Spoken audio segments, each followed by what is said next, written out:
हाँ जी स्टूडेंट्स, अज आपां गल करांगे class +1 maths chapter first sets. Set की हुंदा है, ठीक है जी। बेसिकली देखो आपां स्कूल दे विच एडमिशन लैने आ, असी बुक्स लैने आ, साडे बुक्स दे सैट बने हुए हुंदे आ। ये 8th क्लास का सैट आ जी, ये 7th क्लास का सैट आ, ये 5th क्लास का सैट आ।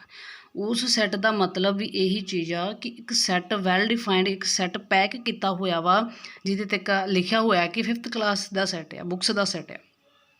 हुण उहनूं असीं as a defined well defined तो कर लिया, ठीक है जी। उस तो बाद दे विच डिफरेंट ऑबजैक्ट्स का मतलब कि उहदे विच जिहड़ियां बुक्स होणगियां सैट दे विच सारियां डिफरेंट होणगियां। ਇਹ नहीं है कि सेम होणगियां, दो ही मैथ दियां होणगियां, दो ही पंजाबी दियां सेम होणगियां, दो इंग्लिश दियां होणगियां, इदां नहीं ना होएगा, ठीक है। उहदे विच उन्हां दे सबजैक्ट के अकॉर्डिंग डिफरेंट सबजैक्ट दियां बुक्स होणगियां, उन्हां नूं आपां कह दिंदे आ सैट। जिवें इत्थे तुसीं डेफिनेशन देखदे पए जे, a set is a collection of well defined एक कलैक्शन होवे, जिवें आपां एक बुक्स दी आपां सैट एक बुक्स दा सैट ले लिया तो डिफरेंट ऑबजैक्ट्स उहदे विच डिफरेंट ऑबजैक्ट्स हुंदे आ। हुण एक सैट नूं जां ते पैक कीता होएगा जां बन्निया होएगा जां किसी पॉलीथीन च पाया होएगा, ठीक है। इस तरीके नाल असीं जिहड़ा मैथ दे विच सैट करदे आ वो भी यही आ, वो भी एक वैल पैक्ड हुंदा वा जिन्हों असीं करली ब्रैकेट दे नाल करदे आ। जिवें उपर देखो अपने तो ए दे नाल असीं उहनूं रीप्रैजेंट करदे पए आ करली ब्रैकेट, इहदा सिंबल करली ब्रैकेट दे विच ही असीं लिखांगे तो वो सैट मन्निया जाएगा, जिहदे विच देखो असीं 1 to 10 नैचुरल नंबर लए होए आ ते क्लोज किया होया, ठीक है जी।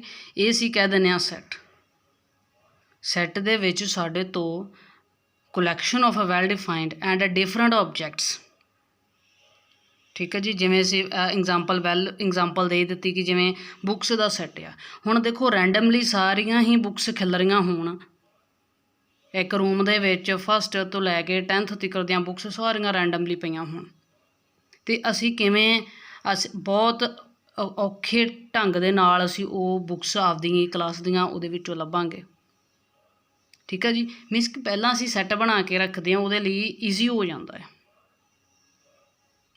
उस तो बाद जी असी डिजिट किवें लिखते हैं, नैचुरल नंबर नूं एन दे नाल लिखते हैं, होल नंबर नूं डबल्यू दे नाल लिखते हैं। जिवें आपां नूं कहा गया जी सैट बनाओ नैचुरल नंबरस का सैट, असी एन दे नाल उहनूं लिखांगे एज अ अपने तो नैचुरल नंबर। हुण एक गल होर कि जिथे लिमिट नहीं दित्ती, हुण आपां जिहड़ी उपर एग्जाम्पल लईए ये लईआ 1 to 10 तिकर साडे तो लिमिट सी। हुण इत्थे लिमिट नहीं दित्ती होएगी, उन्हां कहता भी सैट लिखो जी set of all natural numbers. की लिखांगे फिर असी नैचुरल नंबर 1 तो स्टार्ट होंदे, स्टार्टिंग साडी सही होनी चाहिए 1 तो स्टार्ट होंदे, जे सानूं लास्ट नहीं पता असी डॉट ला के क्लोज कर देंगे करली ब्रैकेट दे नाल। जे होल नंबर कहा, होल नंबर का ध्यान रखना 0 तो स्टार्ट होंदे आ, असी करली ब्रैकेट नाल स्टार्ट करांगे, उस तो बाद डॉट ला के करली ब्रैकेट नाल क्लोज कर देंगे। ये वर्क उत्थे होएगा जिथे सानूं लास्ट उहदी लिमिट नहीं दित्ती, ठीक है जी। उस तो बाद आ गया जी मैथड, अपने तो दो टाइप के मैथड सैट दे विच असीं करदे हां। रोस्टर मैथड की करदे रोस्टर मैथड दे विच देखो a set of the vowels, सानूं क्वेश्चन दिता है अ सैट ऑफ वॉवल्स, ठीक है।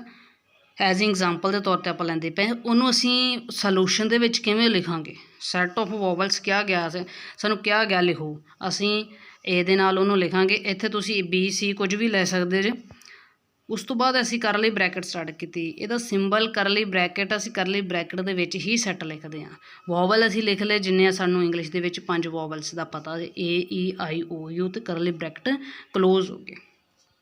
मीनस कि रोस्टर मैथड नूं जे आपां होर ईजी वे नाल समझना है तो न्यूमैरिकल नंबरस, इहदे विच नंबरस आणगे, इंग्लिश दे अल्फाबैटिक डिजिट्स आणगे, इस तरीके दे नाल ये रोस्टर। अगला देखते हैं, अगला देखो a set of the positive even integers up to 10। अन्ना क्या कि set of positive even integer up to 10 तुसीं सैट बनाओ पॉजिटिव होण ईवन होण इंटीजर्स जिहड़े 10 तिकर होण।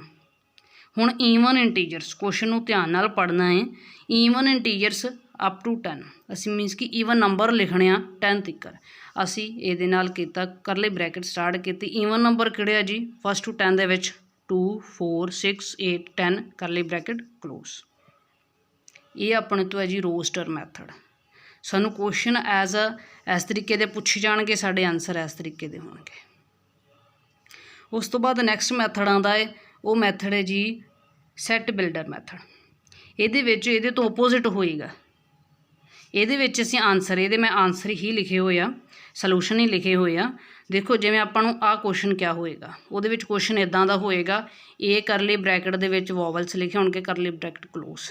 ਉਹਨਾਂ ਨੇ ਕਿਹਾ ਇਹਨੂੰ ਤੁਸੀਂ ਸੈੱਟ ਬਿਲਡਰ ਮੈਥਡ ਦੇ ਵਿੱਚ ਲਿਖੋ। ਅਸੀਂ ਕਿੱਦਾਂ ਲਿਖਾਂਗੇ? ਇਹਦੇ ਨਾਲ ਲਿਖਿਆ ਕਰਲੀ ਬ੍ਰੈਕਟ ਐਕਸ, 2 ਡਾਟਸ ਦਾ ਇੱਥੇ ਮਤਲਬ ਆ such that x is a vowel in English alphabets.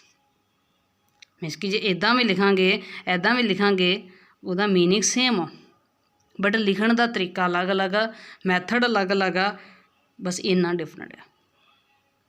ਠੀਕ ਹੈ ਜੀ। ਉਸ ਤੋਂ ਬਾਅਦ ਦੇ ਵਿੱਚ ਅਸੀਂ ਐਗਜ਼ਾਮਪਲ ਲੈਂਦੇ ਹਾਂ ਸੈਕਿੰਡ ਸਾਨੂੰ ਇਸ ਤਰੀਕੇ ਦਾ ਕੁਐਸਚਨ ਆਏਗਾ, A equals to curly bracket 2 4 6 8 10।